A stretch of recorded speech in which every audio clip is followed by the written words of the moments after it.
Hamas is using innocent Palestinian people as human shields, with the tragic loss of more than 2,600 Palestinian lives, including many children. We mourn the loss of every innocent life, civilians of every faith, every nationality who have been killed.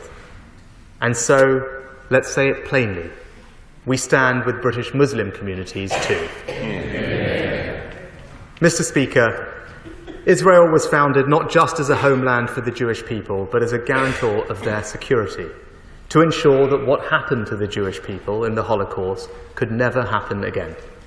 Through its strength and resilience, Israel gradually achieved some of that longed-for security, despite the strategic threats on their borders, including Hezbollah in the north, with Iran at their back.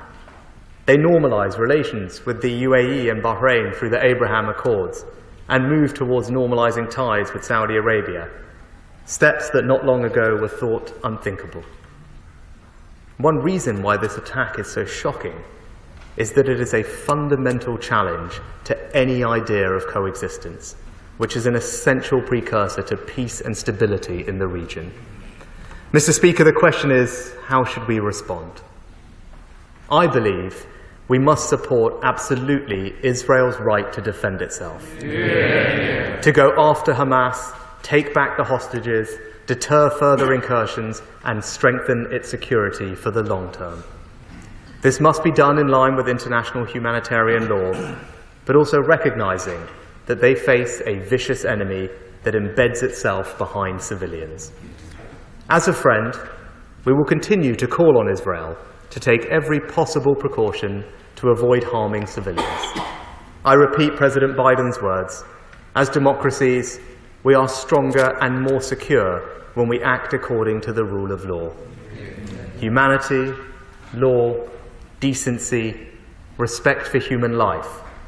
That's what sets us apart from the mindless violence of the terrorist.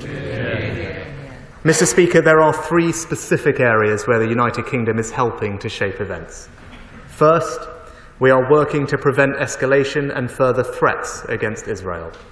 On Friday, RAF surveillance aircraft began patrols to track threats to regional security. I have deployed a Royal Navy task group to the Eastern Mediterranean, including RFA Lyme Bay and RFA Argus, 3 Merlin helicopters and a company of Royal Marines, ready both to interdict arms and support the humanitarian response. We are bolstering our forces in Cyprus and across the region, and let me be clear, we are not engaging in fighting or an offensive in Gaza, but we are increasing our presence to prevent broader regional instability at this dangerous moment. Second, Mr. Speaker, I'm proud that we are a long-standing and significant provider of humanitarian aid to the Palestinian people. And I can announce today that we are increasing our aid by a third with an additional £10 million of support. An acute humanitarian crisis is unfolding to which we must respond. We must support the Palestinian people because they are victims of Hamas too. Like our allies, we believe that Hamas does not represent the Palestinian people or their legitimate aspirations to live with equal measures of security, freedom, justice, opportunity, and dignity.